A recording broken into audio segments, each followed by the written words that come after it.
Hey there, what's up? In this video, I'll give you a quick guide on how you can edit your personal details on OneXBet.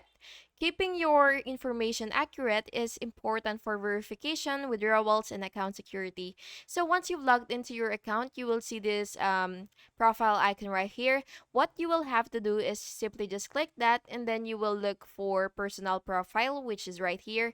And then what you will have to do is you will just have to click edit next to the detail that you want to change. So for example, you want to change your password, then just go ahead and click this pencil button right here. And yeah, that's basically how you can do it. And you could, fill out your last name, your first name, date of birth, and all this stuffs.